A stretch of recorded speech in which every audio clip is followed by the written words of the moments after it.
তত্ত্বাবধায়ক সরকার কি ফিরে আসবে? কে হবেন সেই সরকারের প্রধান উপদেষ্টা? আগামী নির্বাচন কি তত্ত্বাবধায়ক সরকারের অধীনে হবে? এই প্রশ্নগুলোর উত্তর খুঁজবার চেষ্টা করব এই মুহূর্তে আমরা। এই মুহূর্তে তত্ত্বাবধায়ক সরকারের আলোচনাটা বেশ খানিকটা কোর্টের বারান্দায় যেমন আলোচনা হয় ঠিক তেমনি বাইরেও আলোচনা হয়। গত 15 আগস্ট প্রধানমন্ত্রী শেখ হাসিনা, বিগত সরকারের প্রধানমন্ত্রী শেখ হাসিনা তার এক ভাষণেও তিনি বলেছেন যে ইউনূসের অধীনে কোনো নির্বাচন হবে না, আমরা তত্ত্বাবধায়ক সরকার চাই এবং তত্ত্বাবধায়ক সরকারের অধীনে নির্বাচন দিতে হবে, তবে সোচ্চার হতে হবে এবং ইউনূসকে পদত্যাগ করতে হবে, একটা নিরপেক্ষ সরকার করে তার অধীনে নির্বাচন দিতে হবে। যদিও আমি এখনো প্রধানমন্ত্রী, তবুও আমি বলবো জনগণ নির্বাচন চায়, হ্যাঁ নির্বাচন দিতে হবে, একটা কেয়ারটেকার গভর্নমেন্ট আলাদাভাবে তৈরি করি, ইউনূসের অধীনে না। ওই ক্ষমতা দখলকারী, ক্ষমতা চুরি করা এই লোকের কাছে না, ডাকাতি করেছে ডাকাতের কাছে না। এবং তত্ত্বাবধায়ক সরকার নিয়ে হাইকোর্টে একটা রিট ছিল, আপনারা জানেন, সেই রিটটার রায়ও হয়েছে গত বছরের 17 ডিসেম্বর এবং সেই রায় হবার পরে গত 8 জুলাই সুপ্রিম কোর্টের ওয়েবসাইটে সেই রায়টির 139 পৃষ্ঠার রায়টি প্রকাশ করা হয়েছে। এই রায়ের ফলে পঞ্চদশ সংশোধনের মাধ্যমে যে তত্ত্বাবধায়ক সরকার বাতিল করা হয়েছে সেটি আবারও পুনর্বহাল হবার সুযোগ এসে গেল।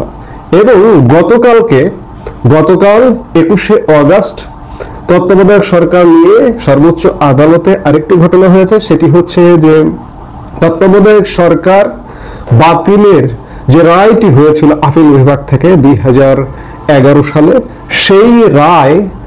সেই রায়টাকে পর্যালোচনার জন্য বা রিভিউয়ের জন্য একটি আবেদন আছে আপিল বিভাগে। গতকাল প্রধান বিচারপতির নেতৃত্বে বেঞ্চ এই পর্যালোচনাটার একটা শুনানির দিন ঘোষণা করেছেন। এই শুনানিটা বেশ ঘুরে বেড়াচ্ছে, বেশ মাঝে মাঝে ডেট দেওয়া হয়, মাঝে মাঝে স্থগিত থাকে, মাঝে মাঝে ঘুরে বেড়াচ্ছে এবং আগামী 26শে আগস্ট এই শুনানিটার দিন ধার্য করা হয়েছে। এখন এই মুহূর্তে যদি হাইকোর্টের রায়ের প্রেক্ষিতে আপনি চান যে আমাদের যে ত্রয়োদশ সংশোধনের মাধ্যমে সংবিধানে তত্ত্বাবধায়ক সরকার ছিল, চাইলে এই মুহূর্তে তত্ত্বাবধায়ক সরকার গঠন করা সম্ভব। আবার আপিল বিভাগে যে রিভিউটা, এই রিভিউটাও হয়ে যাবার পরে এটি গঠন করা সম্ভব। এই রিভিউটা নিশ্চয়ই তত্ত্বাবধায়ক সরকারের পক্ষেই আসবে, কারণ এই রিভিউয়ের আবেদনকারী বিএনপি, জামাত এবং বেশ কিছু বিশিষ্টজন এবং হাইকোর্টের যে রিট পিটিশনটা ছিল তাতে বিএনপি আবেদন করেছিল, জামাত আবেদন করেছিল এবং কয়েকজন বিশিষ্টজন আবেদন করেছিল। সোজা কথা যদি বলি যে এই মুহূর্তে তত্ত্বাবধায়ক সরকার আসতে আসলে কোনো বাধা নেই। আগামী নির্বাচন ইউনূসের অধীনে হবে না, হয়তো ডক্টর ইউনূস নিজেও মনে করেন যে আমি নির্বাচন করে চলে যাব, কিংবা বর্তমানে যে বিদ্যমান রাজনৈতিক দলগুলো বাংলাদেশে কার্যরত আছে তারাও মনে করে যে ইউনূসের অধীনে একটা সাজানো গোছানো নির্বাচন হয়ে আমরা ক্ষমতায় যাব, কিন্তু আলটিমেটলি সেই ঘটনা ঘটবে না। আলটিমেটলি তত্ত্বাবধায়ক সরকারই আসবে। কিন্তু এই মুহূর্তে যদি তত্ত্বাবধায়ক সরকার আসে তাহলে কি ঘটবে? এই মুহূর্তে যদি তত্ত্বাবধায়ক সরকার আসে তাহলে যেটি ঘটবে সেটিকেও এখনকার ব্যবস্থা, এখনকার ইউনূস সরকার এবং ইউনূস সরকারের সহযোগী যে রাজনৈতিক দলগুলো আছে যাদেরকে ফ্যাসিবাদ বিরোধী জোট বলা হয়, সেই ফ্যাসিবাদ বিরোধী জোটের রাজনৈতিক দলগুলো কি মানবে যিনি প্রধান উপদেষ্টা হবেন? এখনকার বিচারে যদি তত্ত্বাবধায়ক সরকার প্রধান উপদেষ্টা হয় তাহলে তাদেরকে কি মানবেন? তত্ত্বাবধায়ক সরকারের প্রধান উপদেষ্টা হবার আমাদের ত্রয়োদশ সংশোধনীতে 5টি উপায় ছিল। 5টি উপায়ের নাম্বার 1 উপায় হচ্ছে প্রধান বিচারপতি, সর্বশেষ যিনি প্রধান বিচারপতি অবসর নিয়েছেন তিনি হবেন। কিন্তু এই মুহূর্তে যদি সর্বশেষ প্রধান বিচারপতিকে গুনতে হয় তাহলে বিচারপতি ওবায়দুল হাসান হবেন। তিনি যদি রাজি না হন, অস্বীকৃতি জানান, তাহলে তার পূর্বে যিনি সর্বশেষ অবসর নিয়েছেন তিনি হচ্ছেন বিচারপতি হাসান ফয়েজ সিদ্দিকী, তিনি হবেন। আবার তিনি যদি রাজি না হন তাহলে 3 নম্বরে অপশনে আছে যে আপিল বিভাগের সর্বশেষ অবসরপ্রাপ্ত বিচারপতির মধ্য থেকে প্রধান উপদেষ্টা হবেন। এক্ষেত্রে সর্বশেষ গত বছরের 10 আগস্ট প্রধান বিচারপতির সাথে আপিল বিভাগের 5 জন বিচারপতি অবসর নিয়েছেন বা চাকরি থেকে পদত্যাগ করেছেন। এর মধ্যে সর্বাগ্রে সর্বোচ্চ সিনিয়র যিনি, তিনি হচ্ছেন বিচারপতি এনায়েতুর রহিম। তাহলে তিনি হবেন, তিনিও যদি অস্বীকৃতি জানান কিংবা তিনি যদি না হন, তাহলে মহামান্য রাষ্ট্রপতি দেশের প্রচলিত রাজনৈতিক দলগুলোকে সাথে আলাপ আলোচনা করে একজনকে দায়িত্ব দিতে পারেন। এরপরেও যদি সমাধান না হয়, কেউ যদি দায়িত্ব নিতে না চান, বিচার বিভাগ দায়িত্ব নিলেন না, বিশিষ্ট লোকজন দায়িত্ব নিলেন না, তাহলে মহামান্য রাষ্ট্রপতি তার দায়িত্বের অতিরিক্ত হিসেবে তত্ত্বাবধায়ক সরকারের প্রধান উপদেষ্টা হবে। এই প্রসঙ্গে একটি কথা বলা দরকার যে 2006 সালে বিএনপি জামাত ক্ষমতায় যখন ছিল, তখন বিএনপি জামাতে আসলে মূলত এই যে তত্ত্বাবধায়ক সরকার, চমৎকার একটি সিস্টেম, এই সিস্টেমটাকে কলঙ্কিত করেছে বিএনপি জামাত জোট। সেই সময় তাদের পছন্দ মতো একজনকে প্রধান উপদেষ্টা করবার জন্য বিচারকদের বয়স পর্যন্ত বাড়িয়ে দিয়েছিল সংবিধানে। 67 বছর করেছিল 65 বছর থেকে, শুধুমাত্র নিজেদের পছন্দ মতো একজনকে প্রধান উপদেষ্টা করবার জন্য। কে এম হাসান তিনি দায়িত্ব নিতে অস্বীকৃতি জানিয়েছিলেন শেষ পর্যন্ত।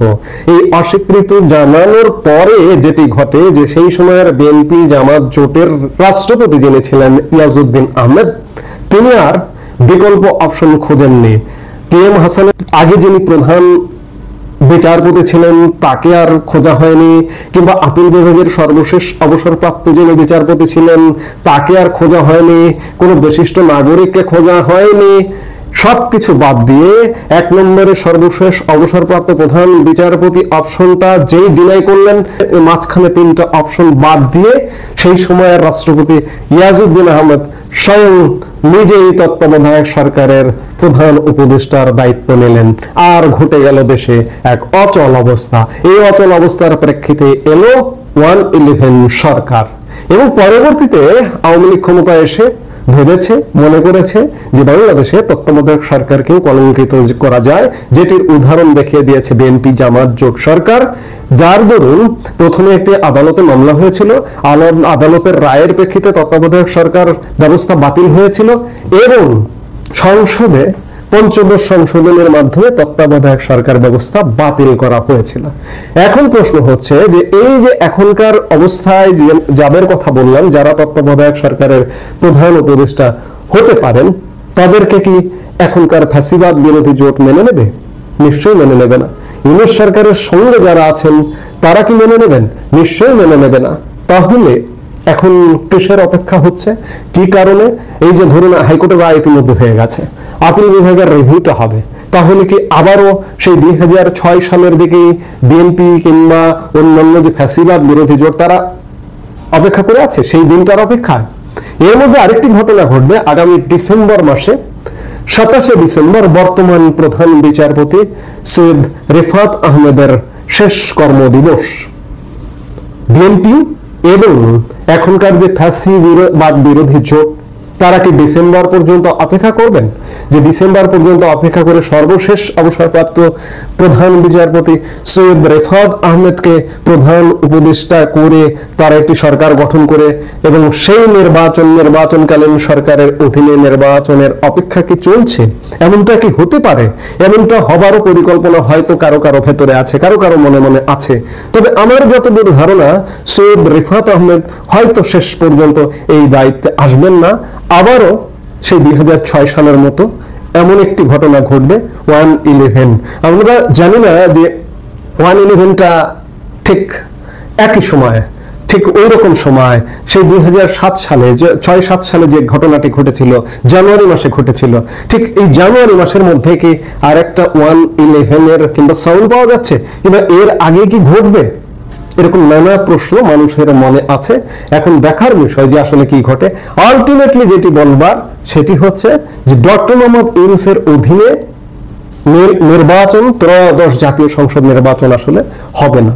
হয় একটা তত্ত্বাবধায়ক সরকার ব্যবস্থা আসতে হবে, এখন যারা আছেন যাদের আসার কথা সিরিয়াল অনুযায়ী হয় তাদের দিয়ে আসতে হবে, তাদেরকে দিয়ে আসতে হবে। আমি যতই বলি না কেন, এখনকার ফ্যাসিবাদ বিরোধী জোট কিংবা ডক্টর ইউনূসের সরকার, এখন যারা আসার সম্ভাবনা আছে সংবিধান অনুযায়ী, তাদেরকে মানবেন না খুব স্বাভাবিকভাবে। কেন মানবেন না? না, তাদেরকে অনেককে পদত্যাগ করতে বাধ্য করা হয়েছে, কাজে তাদেরকে নিশ্চয়ই মানবেন না। হয়তো শেষ অপেক্ষাটা আছে সৈয়দ রিফাত আহমেদ বর্তমান প্রধান বিচারপতির জন্য, সেই অপেক্ষার অবসান ঘটিয়ে যেতে হবে। সৈয়দ রিফাত আহমেদ দায়িত্বে আসবেন কিনা সে ব্যাপারে বিলিয়ন ডলারের প্রশ্ন আছে।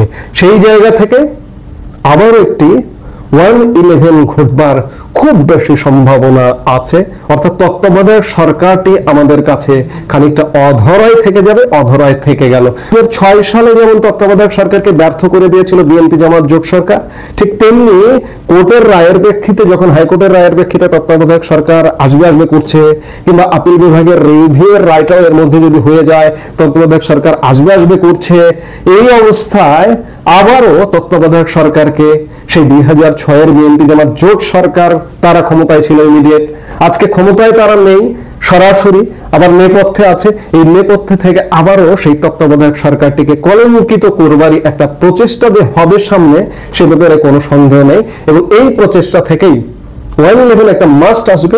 111 বলতে আমি বোঝাতে চাইছি যে 2006 সাল বা 2007 সালের জানুয়ারি মাসে 11 তারিখে যে সরকারটি গঠিত হয়েছিল ফখরুদ্দিন আহমেদের নেতৃত্বে, মঈন আহমেদ, সেনাপ্রধান মঈন আহমেদের পৃষ্ঠপোষকতায়, সেই রকম একটি প্রেক্ষাপট বাংলাদেশেও যে ঘটবে এটি অন্ততপক্ষে বোঝা যায়। এখন সেই সময়টি পর্যন্ত, ডিসেম্বর পর্যন্ত আমাদের অপেক্ষা, কিংবা তার আগে কি ঘটে সেটিও বলা যায় না, কারণ বাংলাদেশ আউট অফ প্রেডিকশনের বাইরের একটি দেশ এই মুহূর্তে। অনেক কিছু কল্পনা করেও আজকে কল্পনা করছেন, আগামীকালকে সেই ঘটনাটা নাও হতে পারে। কারণ আমার বারবার উদাহরণ চলে আসে যে 5 আগস্ট যে আওয়ামী লীগ সরকারের পতন হয়েছিল, আওয়ামী লীগের সেকেন্ড ম্যান, আওয়ামী লীগের সাধারণ সম্পাদকও সেই সকালবেলা জানতেন না যে আওয়ামী লীগের পতন হবে। কাজেই বাংলাদেশে 7 দিন পরে কি ঘটবে এটি বলা কঠিন। তবে আগামী ডিসেম্বর জানুয়ারির মধ্যে একটা চূড়ান্ত পরিস্থিতি যে ঘটবে এটি এক প্রকার নিশ্চিত। এই মুহূর্তে এ পর্যন্ত। সবাই ভালো থাকুন, সুস্থ থাকুন।